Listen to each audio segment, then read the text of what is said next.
색깔 있는 인터뷰 시작하겠습니다. 지우마 호세프 브라질 대통령에 대한 탄핵 심판이 현지 시간으로 12일 가결이 됐지요. 이날로 호세프 대통령의 직무가 정지가 됐고 현재는 곧바로 조기 대선론도 제기되고 있다라는 한국 언론의 보도가 이어지고 있습니다. 룰라 집권 이후에 끊임없이 좌파가 집권을 하고 있지만 끊임없이 흔들리고 있는 브라질 정치 앞으로 어떻게 될지 짚어보는 시간을 마련했습니다. 장석준 전 노동당 부대표이자 글로벌 정치경제연구소 기획위원을 전화로 연결합니다. 장석준 위원님 나와 계신가요?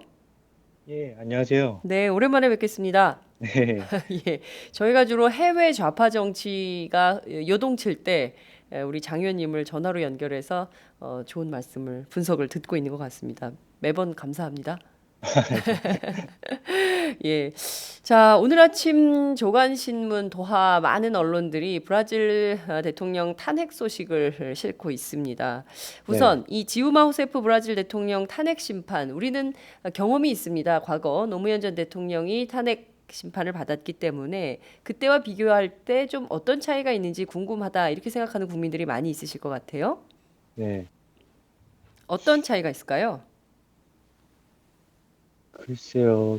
그 차이라기보다는 오히려 비슷한 점이 더 많은데요. 음흠. 그, 뭐 뚜렷한 지금 탄핵 사유가 있다기보다는, 네, 음, 호세프 대통령을 반대하는 진영이 네, 브라질의 현재 불고 있는 정치권 비리 수사 정국에 기대어서 음, 호세프 정부를 전복시키려고 하는 네, 그런 성격이 강해서 예, 2004년에 한국의 탄핵 정국 같은 경우도 네. 당시 노무현 대통령이 뭐 뚜렷한 과오를 저질렀다기보다는 네. 뭐 당시 정계가 이제 총선을 맞이해서 요동치고 있었고 네.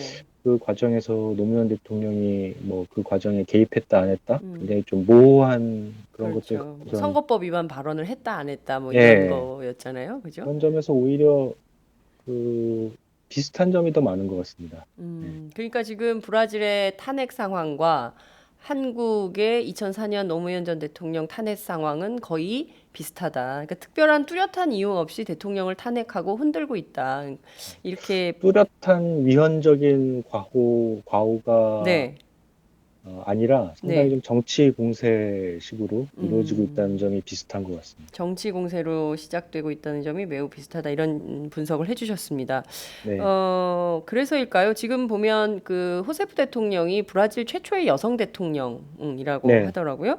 근데 네, 그 호세프 대통령이 이 탄핵에 상당히 큰 위법성이 있다. 이 문제에 네, 간과하지 않겠다. 이렇게 주장을 하고 나섰는데 네, 어떻게 전망하세요? 과연 그 탄핵의 위법성을 밝힐 수 있으니까 우선 이 직무는 정지된 거기 때문에요. 네. 일단 탄핵 사유 자체가 네.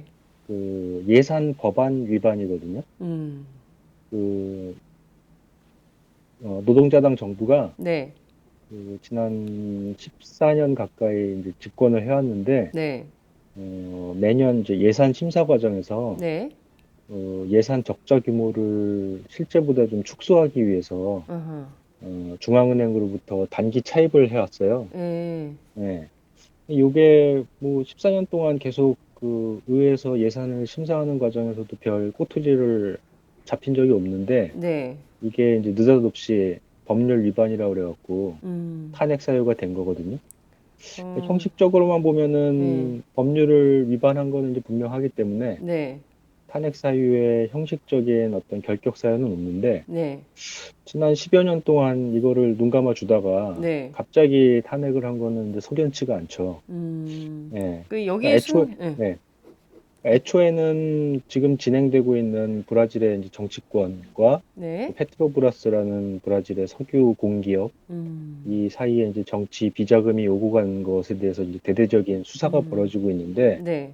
이것과 관련해서 이제 호세프 대통령이 유죄다, 혐의가 있다. 예. 이게 처음 이제 탄핵 논의의 빌미였는데 네. 이게 유죄 입증이 될 만한 이제 증거가 나오지 않으니까 갑자기 이제 음. 논의를 틀어갖고 네.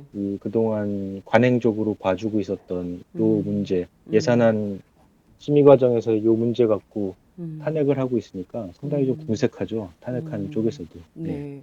그렇군요. 말씀하신 대로 지금 그 브라질 노동자당, PT당, 빼떼당 우리는 이제 이렇게 알고 있는데 이 14년 동안 집권하면서 특히 이제 그 말씀하신 대로 예산 적자 규모를 축소하기 위해서 뭐 법률 위반을 했다라는 건데 네, 그거는 뭐 계속 누적돼 온 것이고 그동안 의회에서 계속 끊임없이 국회에서 심사를 하면서 문제가 있네 없네 심사를 했었을 텐데 네, 그쪽에서 느닷없이 이렇게 흔든 건 또 다른 정치적 이유가 있는 것이다. 이렇게 좀 분석을 해주셨는데요. 네, 우선 지금 보면 이 호세프 대통령이라는 분 자체가, 그러니까 우리는 네, 뭐 룰라 대통령은 뭐 그 특히 이제 한국 진보 진영에는 많이 알려져 있지만 호세프 네, 대통령이 어떤 분이라는 것은 또 좀 잘 알려져 있지 않은 것 같아요. 그래서 네, 그 이분이 그 브라질 정치에서 어떤 위상을 차지하고 있고 어떤 네, 활동을 해왔는데 어느 축에서 어떻게 흔들고 있는 것인지 그걸 네. 조금 설명을 좀 부탁드리겠습니다. 호세프 대통령이란 분이 브라질에서도 그렇게 대중적으로 많이 알려졌던 정치인은 아니었어요. 아, 예, 그리고 원래 노동자당 소속도 아니었고요. 그렇습니까? 아, 예, 그러니까 경력 자체는 뭐 운동권 출신이고 군부 음, 독재 반대하던 운동가 출신이고 음, 그리고 좌파 정당 활동을 계속 하긴 했지만 네, 그 노동자당이 아닌 다른 당 이제 소속이었고 음, 그러다가 이제 지방자치단체에서 활동하면서 음, 노동자당으로 이적을 했고요. 네, 이 양반이 브라질 국내에서 이렇게 그 이름이 크게 알려지게 된 거는 네, 실은 룰라 정부 시절에 커다란 또 정치 음, 그 비리 사건이 있었습니다. 네, 멘살라웅 사건이라고 그래서 맨살라옹, 예, 예, 그 실은 이제 룰라 정부에서 룰라 정부 2인자 역할을 하던 네, 주제 디르세우라는 음, 그 노동자당 대표이자 음, 우리로 치면 국무총리였죠. 네, 예, 근데 이 사람이 비자금을 야당에게 이제 제공을 한 겁니다. 음, 브라질의 여소야대 구도에다가 네, 야당들이 굉장히 많다 보니까 네,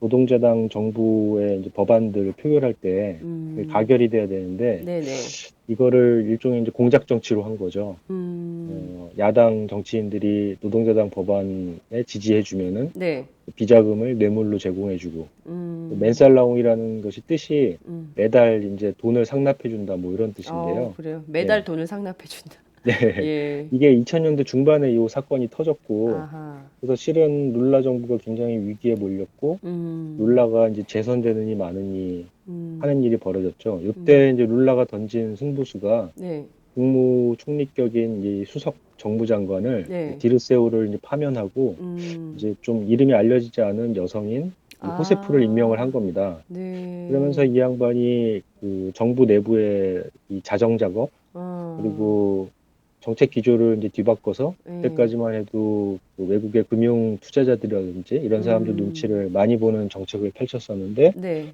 과감하게 국내 내수를 진작시키는 정책들을 펼치고 어, 이게 이제 힘이 돼서 룰라가 재선을 할 수가 있었고요. 그 음, 이때부터 이제 호세프라는 사람도 음, 브라질에서 굉장히 그 이름이 음, 알려지게 됐고 그래서 음, 룰라도 자기 후임 네, 네, 후계자로서 음, 파격적으로 예, 이 호세프라는 분을 음, 지명을 하게 됐고 네. 지금 두 번째 임기까지 오게 된 겁니다. 그렇군요. 그러니까 지금 룰라도 재선 두 번 연임을 했고 또 네, 지금 호세프도 이제 호세프도 이제 두 번째. 2014년에 이제 재선이 돼서 어, 지금 계속 그 대통령으로 있어왔던 거죠. 그렇죠. 그리고 이제 느닷없이 이제 탄핵이 됐는데, 자, 네, 앞서 이제 지적해 주신 대로 지금 그 브라질 정관계를 흔들고 있는 페트로브라스 부패 스캔들, 그러니까 예를 들면 석유 회사와 관련된 부패 스캔들인데 네, 이와 관련해서 어떤 그 좀 흔드는 정계, 그러니까 뭐 브라질도 네, 이렇게 진보 좌파 정당이 있다면 물론 이제 현재 집권을 하고 있지만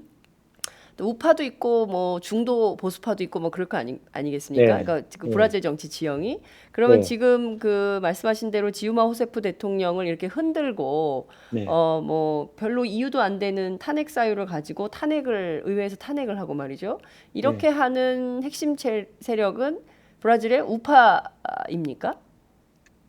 그 실은 좀 복잡하긴 한데요. 네, 이 최근 벌어지고 있는 이 라바자토라고 그러는데 네. 우리말로 번역하면은 새 차를 뜻한다고 해요. 자동차를 이 라바자토. 예, 아, 저희가 오늘 자동차, 예, 예, 에스파냐 브라질리아 언어를 막 저도, 라바자토. 저도 뭐 예. 포르투갈어 잘 모르기 네, 때문에, 예. 영어로 이제 소개된 걸 통해서 이제 알게 됐는데, 예. 자동차를 굉장히 이 물살이 센 이 물로 이렇게 세차하는 과정을 아, 뜻한다고 그러는데, 예. 이게 작년이 아니죠. 2014년 대선 있기 전부터 네. 시작된 수사입니다. 정치권 아, 비리 수사인데 예. 이것 자체로는 브라질 정치 개혁의 이제 중요한 계기가 음. 지금 되고 있다라고 평가할 수 있는데 네. 왜냐면은 이 페트로브라스라는 기업이 브라질에서 가장 커다란 기업이거든요. 네, 음. 석유를 직접 채굴하고 이제 정유해서 수출하는 아주 네. 커다란 회사인데 네. 여기서 거의 뭐 3조에 가까운 규모의 예. 그 비자금을 조성을 해서 3조 계속 달러입니까? 3조 원입니까? 우리 돈으로 이제 3조 환산해서 원. 3조 예, 예, 원이고요. 예, 네. 예. 그 정도니까 이제 엄청난 이제 돈이고 그러네요. 이거를 계속해서 정치권에 흘려보냈다는 얘기니까 뭐 음. 정치권이 사실은 이 돈으로 정치를 했다고도 해도 과언이 아닐 과언이 정도고. 아니, 예, 그러니까 이게 뭐 예. 일회성 비리 이런 게 아니라 음. 그냥 구조적인 이제 부패였던 네. 거고 이거를 이번에 이제 청산하는 이제 예. 중요한 예. 수사가 이제 벌어지고 있는 건데 네, 네. 실 내용을 보면은 이제 음. 안타깝게도 노동자당도 여기 연루돼 있어요. 음. 이것 때문에 노동자당 재정위원장이 지금 구속됐고요. 아. 근데 전체적으로 보면은 그 보수 우파 정당들 정치인이 이제 대다수를 차지합니다. 수사 대상 중에. 그러니까 네. 그 부패 스캔들에 개입된 게 노동자당 재정위원장도 포함됐지만 다수 관계자는 보수 우파 네. 정치인들이다. 네. 브라질에 이제 정당이 하도 많아갖고 예. 다 말씀드리면 너무 복잡한데 그렇죠. 우리로 치면 뭐 그 새누리당 정도라고 이해하면 네. 되겠습니까?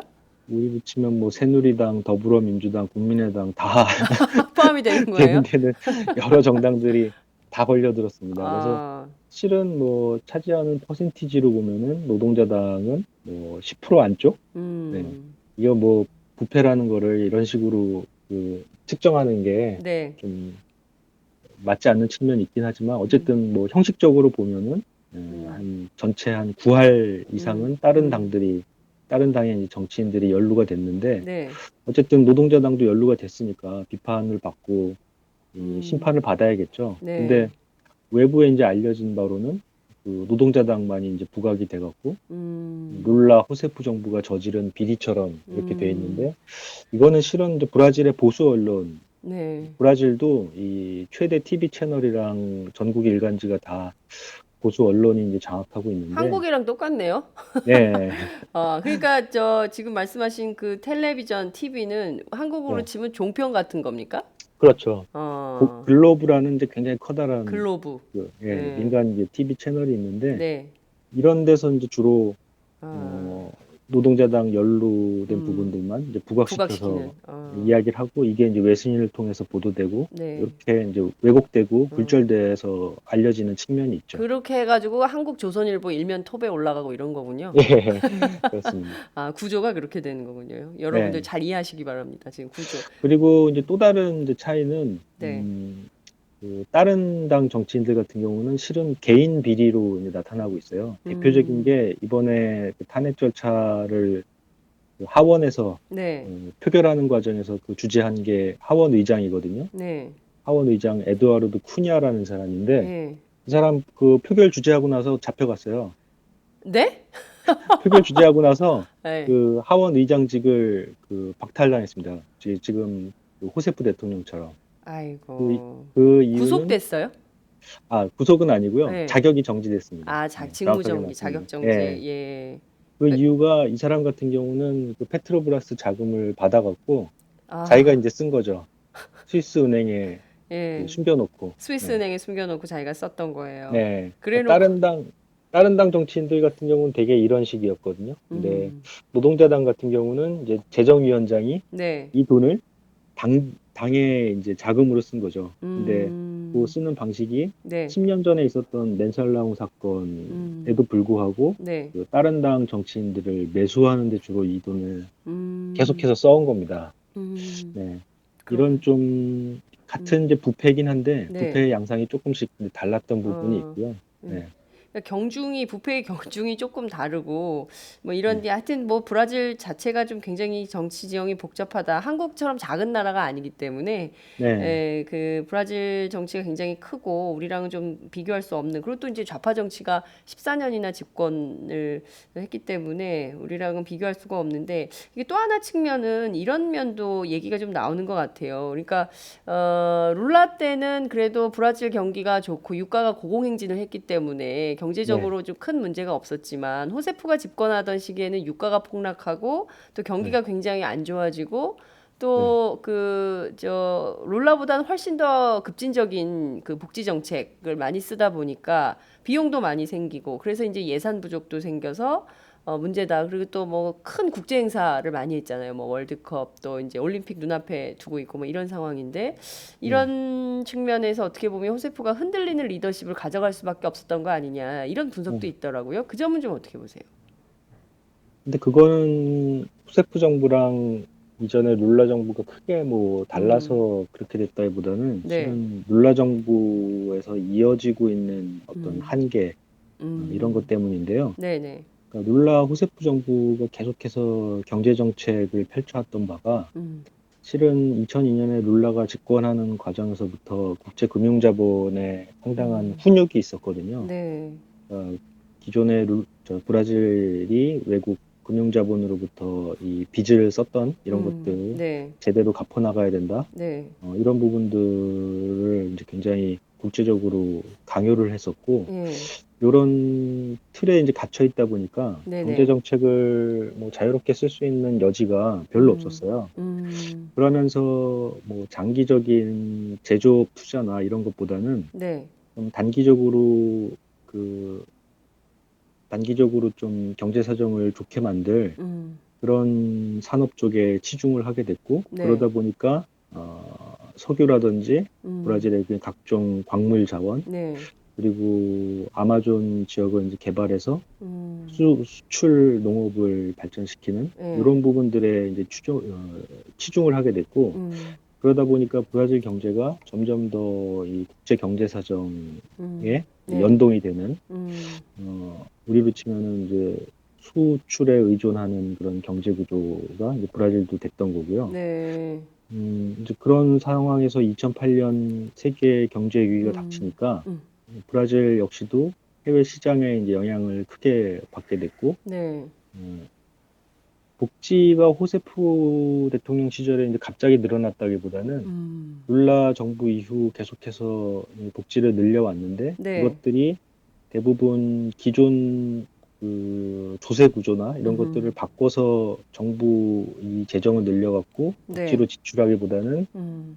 이 농업이라든지 광물 자원의 수출이 늘어나면서 음, 그것에 의해서 얻는 이제 수익으로 음, 어, 그 경제 성장률이 높아지면서 네, 정부 세입도 늘어나는 음, 그런 구조의 바탕을 두고 복지 지출을 하다 보니까 음, 전반적으로 경제 사정이 나빠지고 브라질 수출이 안 되고 음, 어, 그렇게 되니까 정부 세입도 줄어들고 음, 복지 재정은 계속 지출해야 되는데 음, 계속 이제 적자가 나고 네, 이런 이제 위기에 몰리게 됐던 거죠. 음, 전반적으로 뭐 정리해서 말씀드린다면은 룰라 호세프 정부가 네, 경제 구조를 만들어가는 과정에서 음, 지나치게 해외 시장에 의존하는 음, 그런 구조를 만든 책임은 음. 분명히 있다고 할 수 있겠습니다. 네, 그렇군요.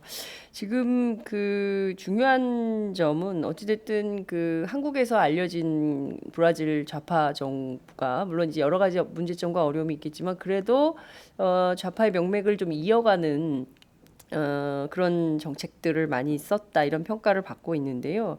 이번의 경우에 예컨대 호세프 직무가 정지되고 그리고 지금 즉각적으로 테메르인가요? 부통령이 지금 네, 이제 6개월 정도의 대통령 직무대행을 수행하게 되는데 실제로 이렇게 되면 앞으로 룰라가 다시 또 정계 복귀해서 뭐 조기 대선론이 제기되고 있으니까요. 네. 그러면 출마해서 또 대통령을 할 뭐 이런 가능성도 있을까요? 어떻게 보십니까?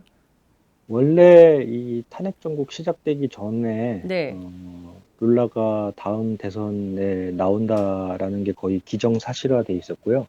이미 네, 네. 예, 그 예, 브라질은 중임은 이제 금지돼 있는데, 네, 그러니까 연임은 금지되어 있는데 예.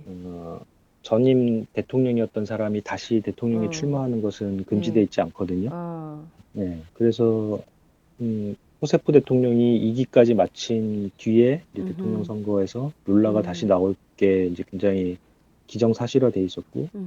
그 경우에 실은 노동자당 이외의 그 진영에서 네. 룰라를 이길 만한 후보가 음. 없다는 말이죠. 음. 실은 그게 탄핵 정국이 시작되는데 중요한 또 영향을 미치기도 했습니다. 아하.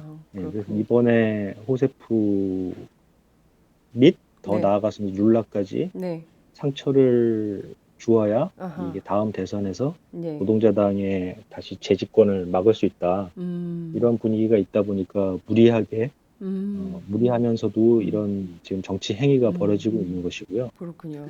음, 우리 같은 반, 경우에는 네, 당시에 이제 그 열린우리당 탄핵 사태 때 그 네, 사실 당시 한나라당이 상당히 역풍을 맞지 않았습니까? 그래서 네, 그 열린우리당이 대거 과반 이상의 의석을 차지하는 이런 네. 기염을 토한 바 있는데 네. 브라질의 경우에는 어떻게 역풍은 없을까요? 지금 이렇게 되면? 그래서 실은 호세프 정부 안에서도 네. 그 차라리 이렇게 된 바에는 조기 대선. 대선을 치러야 된다. 음. 이런 그 목소리들이 있었는데 네. 탄핵 전에 어떤 그런 결정을 지금 하지는 못했고요. 음. 이제 룰라 전 대통령을 중심으로 해서 지금 반탄핵 운동이 펼쳐지고 있는데 네. 요 진영 내에서는 음. 이 테메르 부통령의 임시 대통령 직무 네. 기간을 늘리지 말고 바로 조기 대선에 돌입해야 된다. 음. 이런 얘기가 이제 노동자당 쪽에서 오히려 나오고 있죠. 그 그렇군요. 이유는 이제 방금 말씀하신 그런 이유들 때문에 음.